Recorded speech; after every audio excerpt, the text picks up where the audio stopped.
eventos más bellos que tenemos en el departamento del Quindío, que fortalece mucho el campo de las artes y la cultura. Nos ha traído muchas discusiones, muchos conferencistas, muchos escritores que nos han dejado una huella muy importante. Esta conversación está planteada, digamos, hemos sido invitados por el Encuentro Nacional de Escritores como Observatorio Mujer, Cultura y Derechos, que es una organización que tiene asiento en Armenia, pero que trabaja pues para el departamento del Quindío, que le hace seguimiento fundamentalmente a los temas de violencia contra la mujer y en general a todos los temas relacionados con la discriminación y hacia las mujeres. Entonces, pues el tema que se ha definido para esta conversación es cuando la mujer se toma la palabra. Y en ese sentido te quiero preguntar, para ti, tomar la palabra desde una columna, desde una videocolumna de opinión, ¿qué ha significado en un país atravesado por múltiples conflictos y complejidades sociales y culturales, como Colombia? Bueno, pues buenas tardes para todos y todas. Yo estoy muy feliz de estar acá. Otra vez, mi familia es de acá de Armenia, de modo que a mí siempre me gusta mucho venir y hace rato no lo hacía, entonces pues estoy muy contenta y me siento muy bien.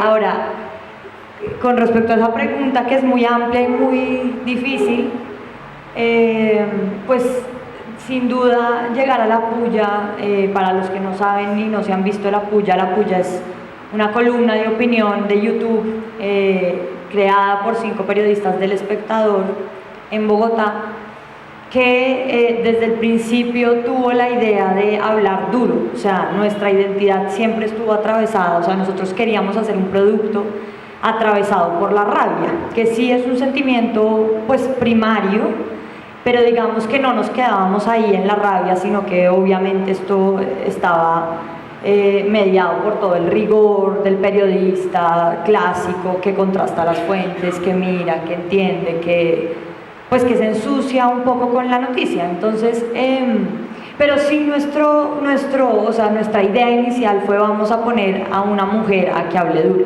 ¿sí? Hasta ahí todo bien.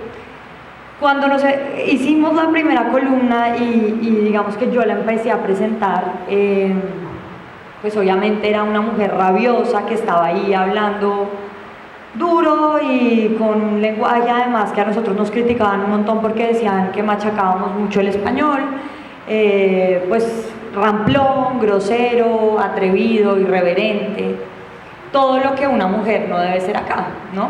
Y lo que estamos acostumbrados a ver es que pues la mujer sea sumisa, diplomática, respetuosa, etc. Entonces, esto obviamente era un choque a la audiencia y eso se podía ver, digamos, en todos los comentarios que yo recibía, ¿sí? Al principio a mis compañeros, digamos, de La Puya y a mí nos chocó mucho eso porque no entendíamos un poco el temor de la gente de escuchar a una mujer así, ¿sí? Obviamente, pues era un personaje exacerbado, pero en últimas pues yo no era una actriz, ¿sí? Esa era yo, entonces era también un poco una crítica pues a mi personalidad. Entonces empezamos a tratar de bajarle el tono, o sea, nos empezamos a dar cuenta de que la gente se fijaba en el tono de La Puya, o sea, el tono de La Puya era lo que más ruido le hacía a la gente. Como: a mí no me tienen que hablar así, a mí que esa niñita no me venga a decir qué es lo que tengo que hacer, a mí que esa niñita me respete, a mí que no me hablen con groserías. Entonces pues nosotros dijimos: bueno, ¿será que la estamos embarrando y que mejor hacemos algo un poquito noticioso como vemos en los canales de televisión y ya? Y empezamos a explorar con un tono un poquito más moderado y nos sentimos mal, ¿sí? Como que estábamos traicionándonos a nosotros mismos. Entonces empezamos a explorar también un poco en los comentarios, y los comentarios obviamente eran por el hecho de ser mujer hablando así. Entonces había comentarios como: debería ser más femenina y sutil, Yo a los videos los veo pero sin sonido porque me parecen muy estridentes. Por ser mujer esperaba más cerebro y menos rabia. Ese era uno que a mí me encantaba porque es como si uno tuviera o cerebro o rabia, pero no las dos, ¿sí? Y entonces empezamos a ver que eso pues escalaba y que cuando Juan Carlos, por ejemplo, que era otro puyo que presentaba algunas, nunca los comentarios eran a él por su condición de hombre hablando duro, ¿no? Entonces digamos que eso sí fue evidente al principio, como la gente molesta porque una niñita, además, que eso ya era súper despectivo, les hablara de la forma en que les hablaba. Entonces pues obviamente nos empezamos a encontrar con un montón de gente que no estaba acostumbrada a eso, que no le gustaba eso, pero que invitábamos también a que el debate estuviera no en esa forma, sino en el fondo de todas las pullas que hacíamos. Yo no sé si respondí esa pregunta o me fui por otro lado, pero digamos que ese fue el contexto inicial de la puya cuando surgió, de lo difícil también que es hacer periodismo y de que el periodismo obviamente no estaba hecho, o el periodismo irreverente como el que queríamos hacer nosotros en El Espectador, todavía no estaba hecho para las mujeres, ¿no? Bueno, la puya, pues ya que empezaste a hablar de todo lo que es la puya, está llena de símbolos, ¿no? O sea, tu corbata, ese tonito en el que hablas, embejucada, que a muchos, yo he escuchado amigos míos que dicen no me la soporto porque es que ahí veo a mi mamá o veo a mi mujer cuando empieza con esa cantaleta y entonces a las mujeres, a los hombres pues eso como que les fastidia, debe ser por un tema psicológico, ¿no? Pero esos símbolos, ese micrófono tan atractivo, el lugar desde donde hablas, ¿cómo surgieron? ¿Cómo fueron construyendo y por qué? ¿Cuál es la razón de construir esos símbolos? Sí, pues nosotros lo hemos dicho varias veces como eso, a qué alude, pero no fue pensado, digamos, no fue tan craneado, no fue como que, listo, vamos a hacerlo desde acá, vamos a utilizar este micrófono que significa como el falo y no, ¿sí? Como que eso fue surgiendo y como que empezamos a darnos cuenta de que eso también comunicaba, ¿no? Como que, entonces pues nada, yo creo que esto surgió muy orgánicamente, como nuestro grupo también se gestó como porque éramos amigos, porque hablábamos de esto de vez en cuando en El Espectador, porque queríamos y teníamos esa intención de que nuestro periodismo se viera, ¿sí? Como que fuera un poco más seductor, que no nos quedáramos con la columna escrita o con la nota escrita que leerán pues mi abuela, mi tía y mis papás, ¿sí? Sino que esto de verdad tuviera un impacto como en los jóvenes, ¿sí? En la gente, en nosotros mismos. Finalmente en la puya somos jóvenes todos y sentíamos que estábamos escribiendo para, pues, no sé, nuestros abuelos o un público que leyó El Espectador por muchos años, pero que los jóvenes digamos que no estaban accediendo a esos debates.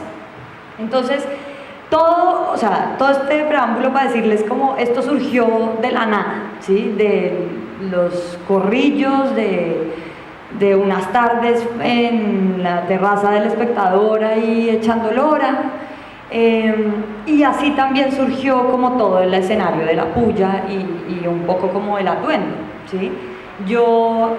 Bueno, desde el principio Juan Carlos, que fue el que trajo la idea original de la puya, dijo, yo quiero que sea una mujer la que lo presente y quiero que esté vestida con un blazer y una corbata. Y yo le dije, uy Juan, me da mucha mamera, ¿sí? Me da mucha pereza ponerme una corbata, un blazer, yo no me he visto así, qué mamera. Dijo, no, pero vas a ver, es chévere porque es como darle un estilo como un poco de quién es el hombre que siempre tiene la palabra, y entonces ahí como que le empezamos a encontrar sentido también hasta el vestuario. Y curiosamente pues el lugar donde mejor se adaptaba la puya para grabarla era en la oficina de nuestro director, ¿sí? Que es Fidel Cano. Entonces le dijimos a Fidel, como Fidel, venga, qué pena, nos tiene que prestar la oficina, esta oficina tiene muy buena luz, lo siento, ¿sí? Como, y entonces él, bueno, háganle, él no sabía muy bien qué íbamos a hacer, leyó los guiones, pues el primer guión y dijo, bueno, está chévere, háganle. Y así como que lo fuimos desplazando y pues yo me fui vistiendo como con un traje muy varonil y después pues todo el mundo tuvo que ver con ese micrófono también, pero entonces claro, empezamos a comunicar a partir de esos símbolos, que es pues un gran falo al que yo le estoy hablando y que funciona como nuestro megáfono y que también le está haciendo un poco el quite a todos esos comentarios sexistas, machistas con los que nos encontramos a diario, digamos, en nuestro canal de YouTube. Teníamos un traje que además pues usa nuestro director todos los días, de corbata, de blazer, y eso es un poco, bueno, ¿quién tiene la palabra en este país? Usualmente los hombres, vestidos así. Y desde la oficina de nuestro director, que era como, pues, la tal niñita que les da tanta cantaleta, está hablando desde la oficina del director de un medio de 130 años, ¿sí? Al que desplazamos además todas las semanas para que se vaya a trabajar como un practicante, ¿sí? Como trabajan todos en la redacción. Entonces, eso empezó a decir cosas, pero yo creo que uno no se puede quedar ahí, en esos símbolos, porque esa no es nuestra esencia. O sea, sí, digamos que tenemos un montón de cosas que hablan, más allá del discurso, pero en realidad la puya no la estaban viendo por eso. O sea, quién sabe siquiera si la gente de verdad reconociera esos símbolos. A la puya la veían porque había algo de ella o de eso que había detrás que decía algo sincero y real y diferente del país, y daba además unos debates de temas muy gruesos, muy densos también, a veces hasta aburridores, y en un lenguaje masticado, sencillo, es como nosotros hablamos. Bueno, en este país hay otras mujeres que han hablado fuerte y eso ha tenido consecuencias desde el periodismo, ¿no? Digamos, Ginette Bedoya, digamos, todo un caso que es icónico a nivel mundial. La misma Carolina Sanín, que está invitada a este encuentro también, que recibe, cuando uno ve sus columnas, recibe pues críticas también muy fuertes. ¿Tú crees que a qué se debe que eso suceda? O sea, cuando las mujeres se atreven a hablar duro, ¿cuál es lo que está en el fondo? ¿Qué es lo que está en el fondo, perdón? Pues yo creo que es como una ignorancia también hacia el papel de la mujer, y yo creo que es también pues un machismo arraigado que ni siquiera se piensa, ¿no? Como que simplemente está. Y se ha enquistado en tantas instituciones, en tantas, como en la vida misma, que uno no repara y como que respira y se pone a pensar, bueno, ¿por qué una mujer causa tanta fastidio cuando habla así y un hombre no? Y yo creo que es obviamente o sea, eso tiene una razón histórica, y eso también tiene como una suerte de nosotros somos los que mandamos acá, ¿sí? Si uno se fija, como todavía no hay voces duras, fuertes o muchas de mujeres en los medios, ¿sí? Todavía no hay mujeres que lideren medios. O sea, yo sé de Juanita León y de la directora del Colombiano, pero ¿por qué eso pasa? ¿Sí? Como que está ahí, que no permite que esas jerarquías pues estén más equilibradas, y yo creo que esa es una lucha pues que la están dando hoy las feministas, y que lo único que eso busca es como la igualdad entre hombres y mujeres y ya, obviamente, pero creo que eso no se responde a unas lógicas también de quién es el que manda acá, ¿sí? Y eso pasa también en el periodismo, y por eso cuando las mujeres hablan así, pues de una es normal y apenas natural que alguien como que voltee y diga, no, pero ¿por qué me está hablando así? ¿Sí? Ahora, yo también creo que eso no solo, bueno, hay obviamente es particular en la mujer, porque lo que decía ahorita Juan Carlos, que es otro de los puyos, no le pasa. Obviamente la gente sí se siente como con el tono, pero no me regañe, tranquilo, tal, no sé qué. A mí también me dicen eso. Pero creo que eso también obedece un poco a todo ese conflicto en el que nosotros estuvimos por tantos años que no nos permite hablar duro, ¿sí? Que cuando alguien habla duro es sinónimo de violento, de guerra, y eso no es así. O sea, nosotros lo que siempre decimos es nosotros hablamos así porque, uno, somos así, nacimos así, pero también porque es la forma de llamar la atención de cosas que nos importan realmente, y de cosas que nos remueven las tripas, ¿sí? O sea, que nos duele que maten a los líderes sociales, que nos duele que maten a las mujeres, que nos duele cómo tratan a las empleadas domésticas en este país, que nos duele cómo no les reconocen los derechos a las personas LGTB. Todo esto, entonces, si te fijas, es como estar también un poco del lado de los marginados. Y estar del lado de los marginados no se puede hacer en un tono tranquilo, ¿sí? Es un despropósito. O sea, si yo tengo el brío para hacerlo, la pasión y la fuerza, ¿por qué lo desaprovecho? ¿Sí? ¿Por qué voy a ponerme una máscara de hablar diplomáticamente y políticamente bien? Pues cuando eso sinceramente es una máscara, vuelvo y repito, eso lo único que hace es tapar un mensaje que quiere ser sincero. Ahora que dices de todas esas columnas que han hecho acerca de los marginados, tantos temas tan interesantes que pocos escuchan en los demás medios de comunicación, ¿cuál de esas columnas te ha impactado más desde lo que encontraron en la investigación antes de hacerla? De las que han hecho sobre los LGTBI, sobre las mujeres asesinadas, sobre las prostitutas, sobre las empleadas domésticas, todas estas columnas de los marginados. Pues yo creo que o sea, a mí me ha impactado mucho, digamos, las reacciones de la gente. Le parece una bobada lo que estamos diciendo, que nosotros vivimos en Júpiter, que nosotros no le estamos aportando nada al país, o los típicos que dicen que nosotros criticamos mucho pero no proponemos nada cuando no es nuestra labor. Pero hay dos que a mí me impactaron mucho. Uno fue la reacción de la gente cuando le hablamos de aborto, que yo sabía que ese era un tema espinoso, difícil, que incluso en los círculos cercanos en los que uno está hay mucha gente que está, o sea, que es como mitad y mitad, 50-50 siempre. Y yo sabía que era un tema difícil, incluso en mis amigas y amigos cercanos, pero como que queríamos dar esa pelea y queríamos dar esa discusión de por qué pues somos pro aborto y digamos es necesario el aborto en este país por un tema de salud pública, ¿sí? Entonces esa era nuestra discusión, pero claro, nosotros la dimos y lo que no esperábamos eran los mensajes que recibimos. Y yo empecé a recibir a mis redes personales, o sea, a mi correo, a mi Facebook privado, Instagram, lo que sea, fetos, o sea, gente mandándome fetos, pero por montón.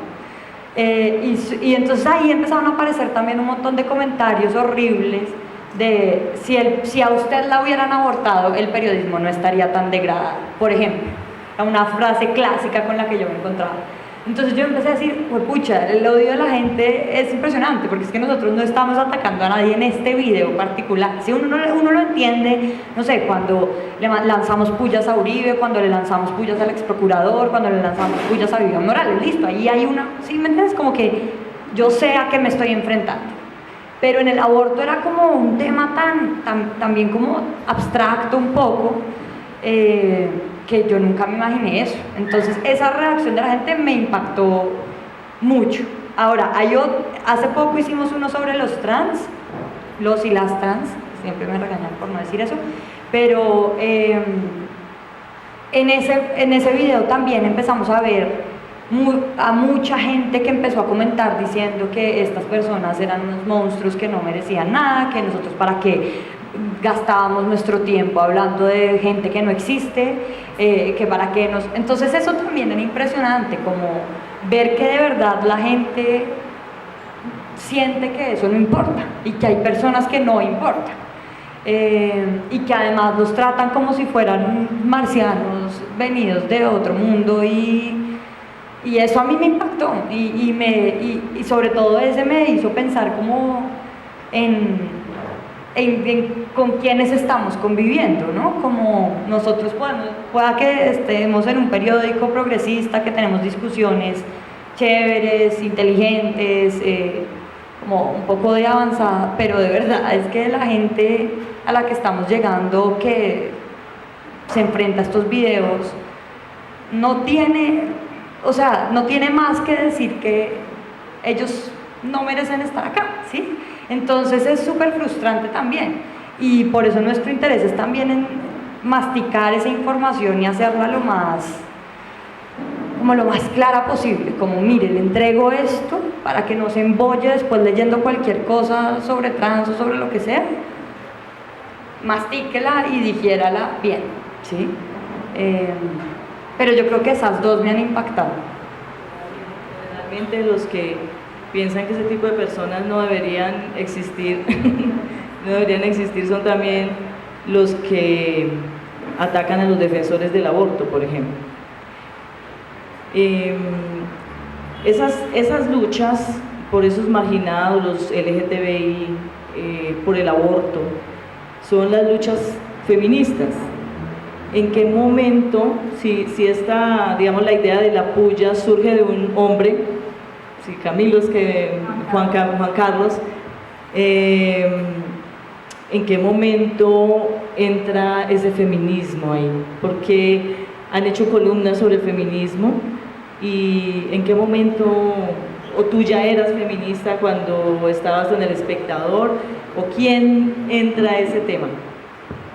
Pues Juan Carlos es súper feminista y él curiosamente pues hizo una maestría de género en los Andes con, no sé, 30 mujeres al lado de él y él siendo el único hombre. Y Juan es muy cercano como a estos temas de género y fue el que pues trabajó también en organizaciones de derechos humanos, trabajó en Colombia Diversa, entonces él como que tenía esa idea como muy clara y le gustaba mucho el tema. Nosotros, digamos que yo estaba cercana a estos debates, pero nunca, o sea, yo me di cuenta de toda la magnitud de esto cuando empecé a hacer la puya, ¿sí? Y cuando empecé a recibir este tipo de comentarios. Y ahí fue cuando me percaté como, juepucha, esto es terrible, ¿sí? O sea, nadie admite que esto ocurre, que una mujer esté dando la cara y hablando de esa forma. Entonces ahí como que eso también a uno lo hace pellizcarse y preguntarse un mundo de cosas y también empezar a, no sé, a hablar entre nosotros sobre el tono de la puya, sobre por qué a las mujeres nos están tratando así, por qué los comentarios hacia las mujeres son así. Incluso ellos mismos en la puya empezaron a darse cuenta como, juepucha, a usted la tratan pésimo, ¿sí? Entonces eso también fue como un jalón de orejas para todos, para decir como esto sí existe, ¿sí? Esto no es un cuento, esto no es sí, como carreta. Entonces yo creo que todo este cuento viene de Juan Carlos. Nosotros como que nos empezamos a meter en el tema, hemos hecho puyas de género, hemos hecho puyas también de feminismo. Hemos hecho también un recuento de las mujeres que han matado, digamos, en el último año acá en América Latina y cómo. Nos hemos unido mucho con la comunidad LGTB y también como dándoles voz a ellos para que nos cuenten desde lo que ellos son y con sus testimonios, pues lo que les pasa, ¿no? Pero como que eso sí lo trajo Juan Carlos y lo hemos sabido aprovechar más acá, como teniendo ese insumo de los insultos y de la porquería que nos llega, ¿no? Bueno, eres también, pues digamos, una mujer en un equipo de hombres, ¿sí? Todos tus compañeros son hombres, El Espectador está dirigido históricamente por un hombre. Tú, ¿cómo te has sentido trabajando con esos hombres? O sea, tu voz es fuerte ahí, ¿te sientes en igualdad de condiciones? ¿Cómo ha sido ese trabajo? Pues sí, yo siempre les he dicho a ellos que si yo les tuviera que hacer una pulla a ellos sería que hubiera más mujeres en la pulla. Pero como que así se dieron las cosas, yo pues también es que no somos muchas, pero bueno, no somos muchas, yo creo, yo me relaciono mucho en el espectador con hombres porque creo que todos son hombres, la mayoría. Pero ha sido bien, o sea, como que creo que cada uno tiene un rol muy claro dentro de la pulla. Digamos, Juan Carlos es el coordinador de opinión, entonces él es el que hace las editoriales, está pendiente de los columnistas, entonces tiene también como que sabe leer esas columnas y decir, pues pucha, ya estoy mamado de que los columnistas hablen tanto de esto y de lo mismo, ¿por qué no le damos la vuelta a este tema? ¿Sí? Es como también saber en qué momento podemos ser creativos y novedosos con un tema, ¿no? Y presentarlo además de una forma que los columnistas no pueden porque pues nosotros tenemos la ventaja del video, ¿sí? Pero fácilmente, digamos, nuestras columnas podrían ser puestas en un papel, en un espacio de opinión, nuestros guiones, y pasan como columnas de opinión, pero pues no sería la puya, ¿no? Yo creo que ahí viene como el ingrediente que le pongo yo y es pues que finalmente sí, yo le estoy prestando mis sentimientos a ese personaje y yo estoy dándole la voz, dándole la fuerza, dándole la cara, ¿sí? A mí es a la que me pegan sombrillazos en la cara o la que me madrean en la calle, ¿sí? Pero bueno, y digamos que los demás se encargan, ahora hay dos, que son Daniel y Santiago, que dicen que están de corazón en la puya, ya no están como con mil cosas, entonces no hacen los guiones como antes, no grabamos, tal, pero yo creo que cada uno tiene también como una especialidad. Entonces Salgar cubrió por muchos años temas internacionales y está muy conectado con ONGs y con nuestros financiadores, por ejemplo. Santiago estaba muy metido en el tema de tecnología, ahora es el editor de negocios y tiene además un humor negro delicioso. Y Juan David, que es el que ahora sigue en la puya con Juan Carlos y conmigo, pues es un tipo como medio intelectualoide, bajo perfil, que está como también hilando los guiones todo el tiempo e investigando, es como el ratón pues de librería. Y eso somos, entonces yo creo que cada uno, pues él viene como de la sección de cultura del Espectador, yo cubrí por muchos años medio ambiente y salud y educación, entonces como que tenemos nuestras fuentes y tenemos nuestros temas que nos hacen ser como también un buen equipo, sí. Bueno, ¿cómo seleccionan esos temas ustedes? ¿Cómo llegan a los temas? Y de esos temas, que supongo siempre uno que aborda algo, digamos algún tópico, le surgen otras ideas, otras cosas. ¿Qué a partir de eso que han trabajado ustedes en la puya, qué tema te gustaría abordar y que todavía no han tocado? Bueno,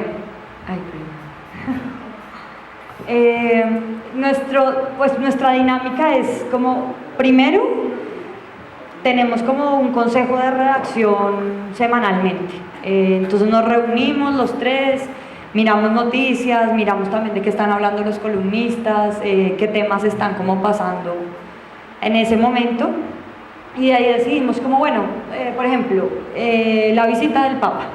¿Será que hacemos una puya del Papa o no? Entonces, como, bueno, sí, pero ¿cómo la haríamos? ¿Cómo no somos tampoco bajos, no? Y caemos en la crítica fácil y decimos, pero ¿por qué nosotros que somos laicos nos toca pagar la visita del Papa? Pues no se nos hace como bajo, flojo, que todos los columnistas están hablando de eso, que todas las redes están llenas del mismo comentario, entonces como no, sepamos depurar esto y avancemos. Entonces, bueno, sí, es necesaria una puya del Papa, pero ¿cuál? ¿Qué tema de pronto la gente no ha sabido, no conoce muy bien o como que está ahí, pero...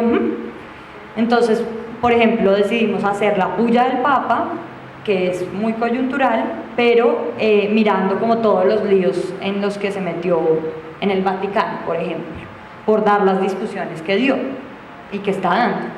Esa, digamos, es una puya explicativa, eso no busca armar un despelote ni nada, ¿sí? Es como, bueno, chévere esto, expliquemos estos líos que hay adentro. Pero hay otras, entonces, a veces digamos que pasa por coyuntura, o sea, hay dos posibilidades. Una que digamos, bueno, esto está pasando en este momento, abordémoslo, y salimos con la coyuntura, que eso siempre es útil en clics y todo eso, que los periodistas somos tan adictos, que es clics, clics, clics. O la otra posibilidad es, bueno, demos un debate que nos guste, ¿sí? Que queramos hace rato dar. Que nosotros mismos estamos constantemente discutiendo. Y ese es el caso, por ejemplo, de por qué las iglesias en Colombia deberían pagar impuestos. Nada, o sea, eso nos estaba moviendo, pero lo queríamos tratar y punto.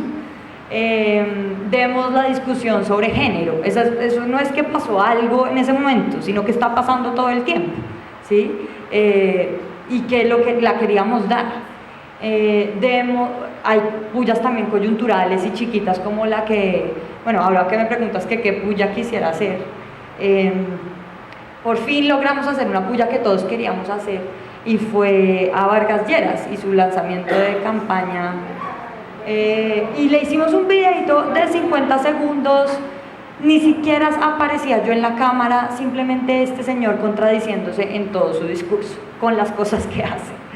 Y eso fue un alivio, o sea, fue como sacarnos algo que teníamos entre pecho y espalda, fue como, oh, lo vomitamos por fin, ¿sí? Como, salió.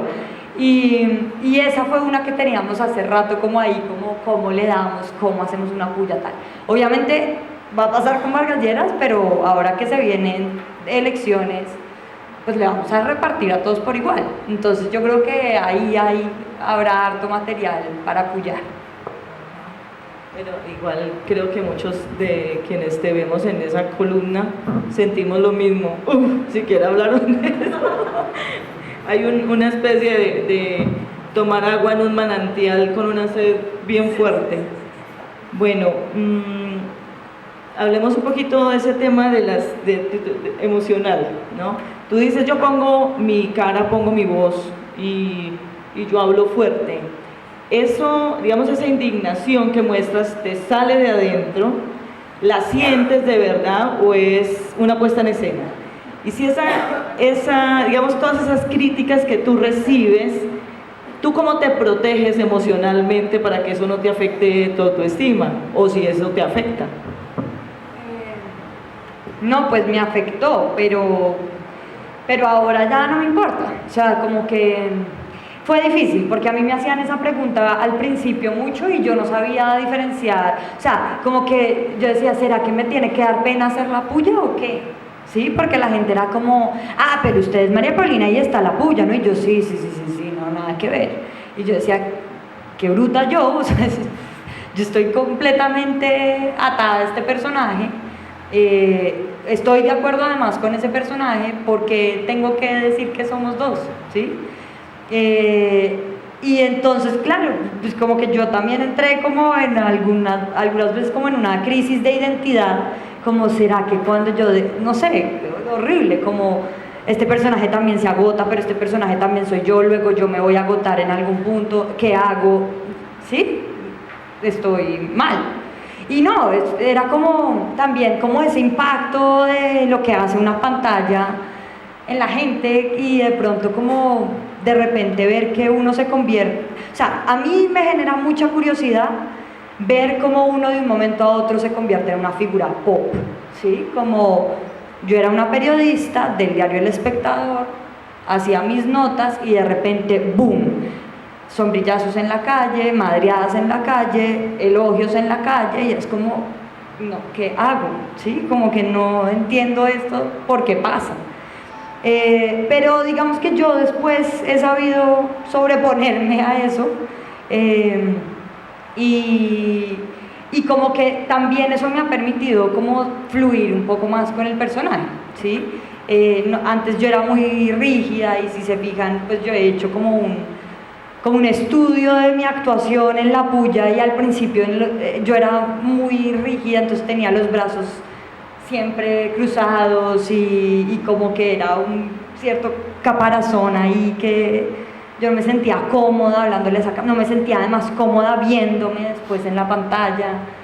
Y después fue como, ya, pues sí, como que no me importa. Empezamos también a hablar de unos temas que al principio éramos muy políticos, pues seguimos siéndolo, pero empezamos a hablar de otros temas y de pronto ahí yo como que ya me relajé y empecé a hacer un poco más yo, ¿no? Como no un personaje tan impostado como era al principio y que yo lo reconozco y que hoy vuelvo a ver esas pullas y me da oso, pues sí, como que, no sé, me da como cosita, pero como que yo entiendo también que esto es un personaje, así sea yo, o sea, porque en últimas pues yo no estudié actuación, yo no soy actriz, yo soy periodista y ya.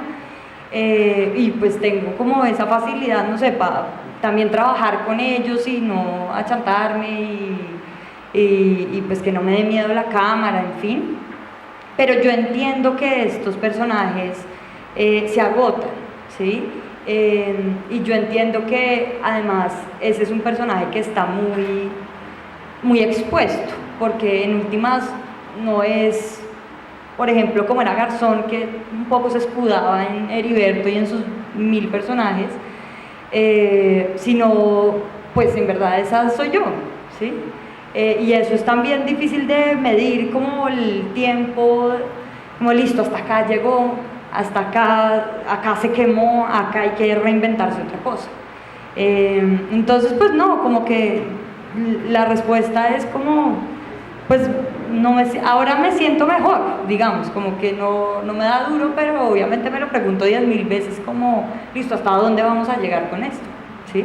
¿En qué punto nos va a tocar hacer otra cosa para no agotarme yo también y para que no se agote la gente? Muy bien. Es difícil, o sea, ustedes tienen, digamos, unas opiniones en las que, como tú dices, le tiran a todos los políticos de todos los bandos, pero ustedes mismos o tú, WhatsApp, algo de eso, ¿sí? Que era fake news, o sea, la posverdad. Entonces, digamos que sí estamos a esta orilla,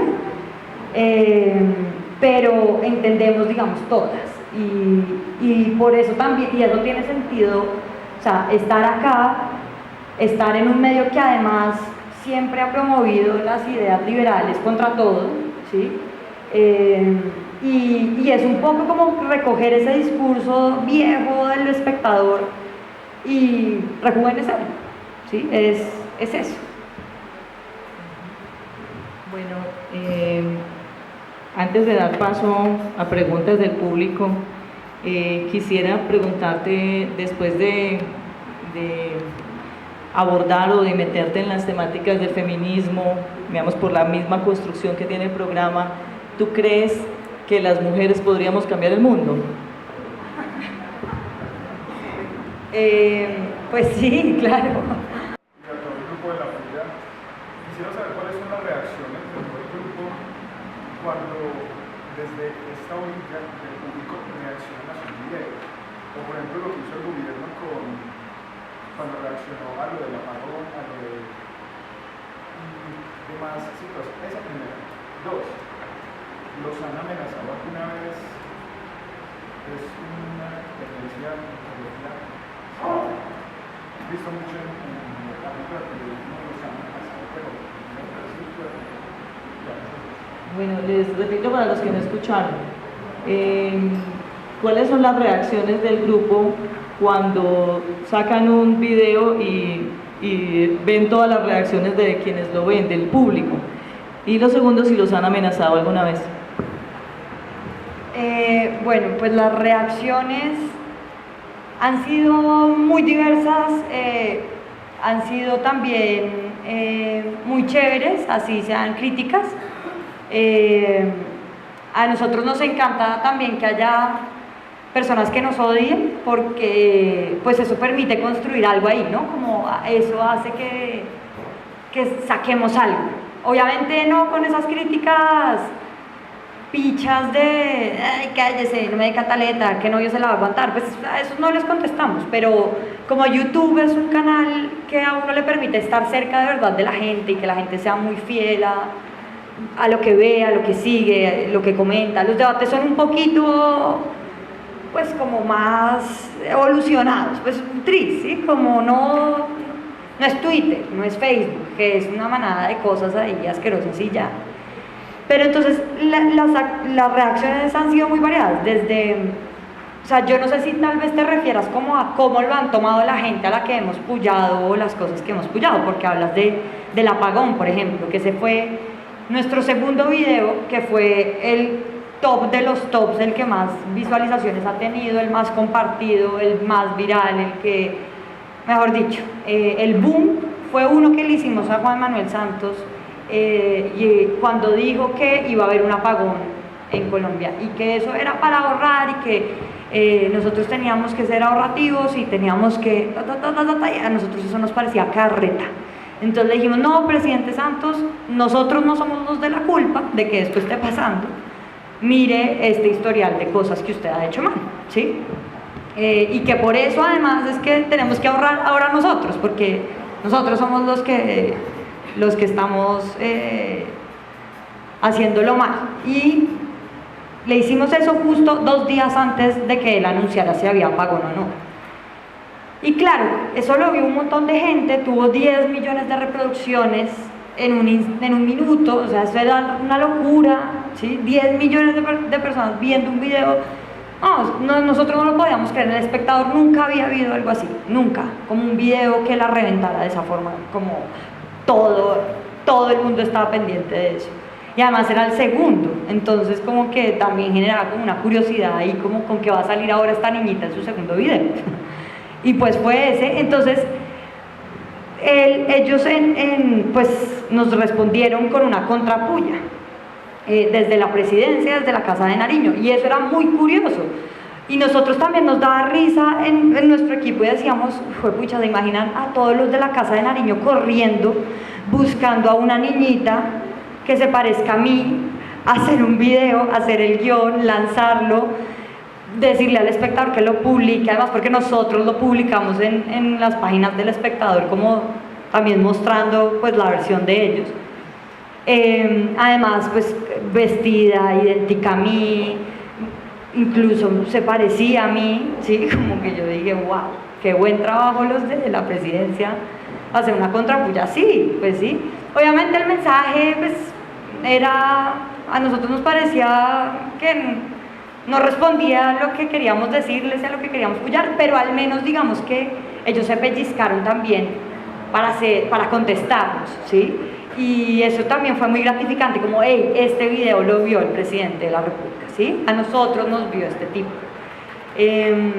Y además la respuesta no fue ni una carta al espectador diciendo que le parecía el colmo, ni un llamado a la rueda de prensa, como hacen con los periodistas, sino un video en el mismo formato, en el mismo tiempo. Entonces eso digamos que ha despertado como unos nuevos debates que no estábamos acostumbrados a tener con el poder además.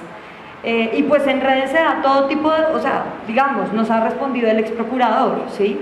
Nos ha respondido Vivian Morales también con un youtuber que ella tiene, que es cristiano y que nos ha puesto varias veces en la hoguera, pero que bueno, ok, ¿qué hacemos?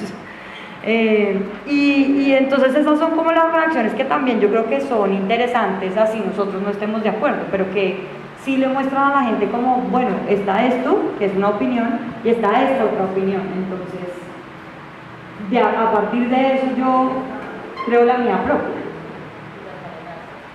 Y las amenazas, pues, no sé, eso que tenemos muy adentro y es como voy a vomitar todo este sarcasmo, o sea, toda esta rabia que tengo también. Pero no nos ha pasado nada. Buenas tardes. Bueno, comienzo disculpándome porque esto lo tengo que preguntar desde una mirada personal para que tenga sentido.